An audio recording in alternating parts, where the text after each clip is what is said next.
Yesu ashimwe cyane mwene data nshuti y'umusaraba, reka nongere nkwifurize amahoro y'Imana kandi umfashe dusangire ijambo riri kunyubaka. Mfite ijambo riri kunyubaka riri mu mutima wanjye, ni ijambo ryiza kandi nawe ryakugwa neza. Ni ijambo ryanditse muri Yesaya 5:5-9. Ni ijambo Imana yavuze ubwayo. Yaravuze ngo nk'uko isi n'ijuru, nk'uko ijuru ryitaruye isi, niko n'inzira zanjye zisumba izanyu. Kandi n'ibyo nibwira bisumba ibyo mwibwira. Ubwo ni ibintu bibiri. Hari inzira z'Imana zisumba, zitandukanye, ziruta izacu. N'ibyo Imana yibwira bitandukanye n'ibyo twibwira.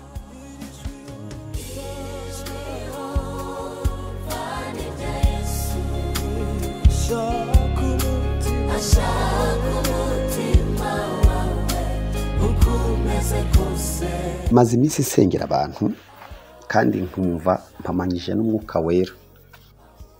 Igituma mba numva iryo sengesho rikora kandi nawe wizere dusengane,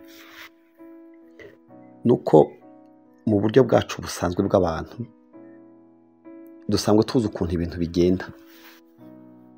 Hari ibintu tumenyereye, hari ibintu nyine tuzi ko bigenda, kandi niko nyine bigenda nyine. Twavutse dusanga ariko bimeze, bukira bugacya, tukamenya ngo buri bwire none ejo buki. Tubona imyaka irashize indi igataha bitarahinduka. Noneho niyo tugiye gukora, ni nako dukunze gukora no gutekereza, ndetse bikanatuma ariko tunasenga.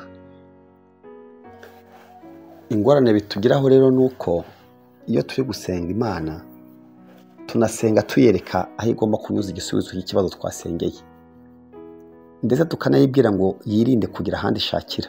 Tukayibwira ngo dore inzira niyi, ndi gusenga bigende gutya. Hari igihe kuko dusenga bikemera, hari igihe dusenga twasenga bikajya gusa nk'ibyo twasabaga, ariko si buri gihe. Ndashaka kubwira ko ntabwo ari ngombwa ko inzira Imana inyuzamo ije gutabara umuntu wayo zisanzwe zisa n'izo twari tumenyereye mu buzima busanzwe. Uti kubera iki? Abisirayeli bajya i Kanani, nk'uko tubisoma mu Kuva 14, uhabona ko Imana yababwiye kugera i Kanani gusa. Yababwiye ngo ndashaka kubajyana kandi nzabagezayo.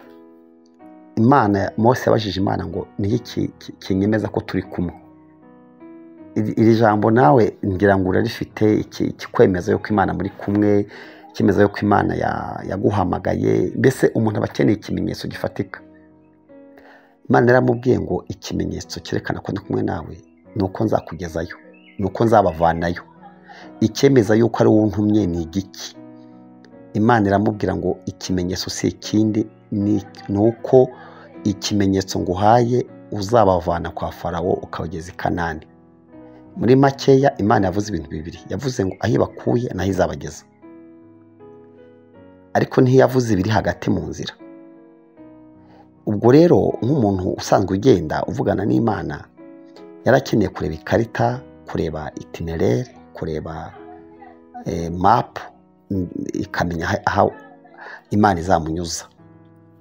Imana irangije imunyuza mu nzira birayita inzira y'ibizigu. Ibizigu ni ukugenda uca ahantu haziguye.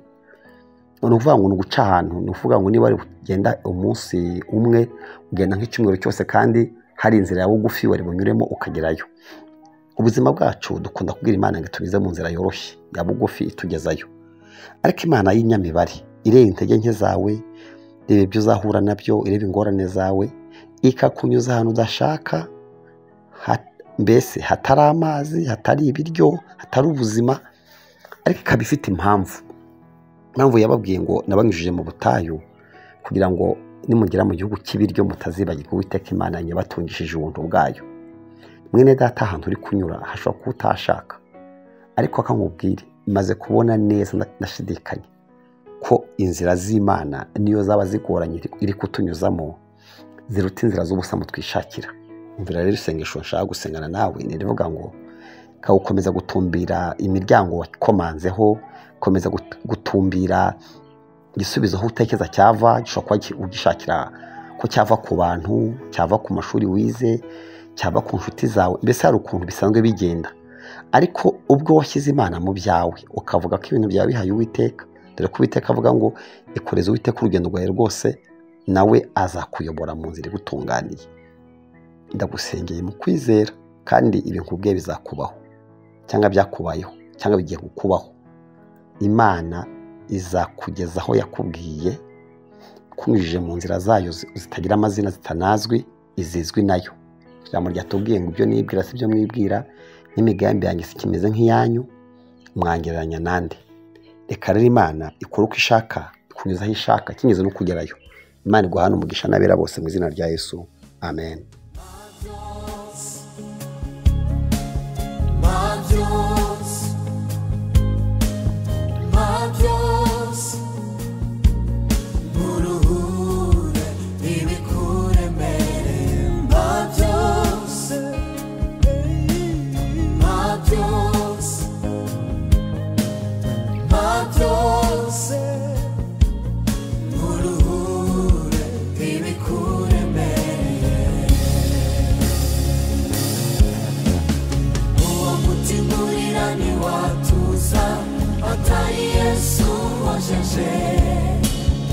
Ayo masarira ntiyahora atari Yesu yakozeho. Uwo mutima urira ntiwatuza atari Yesu washeje. Ayo masarira ntiyahora atari Yesu yakozeho.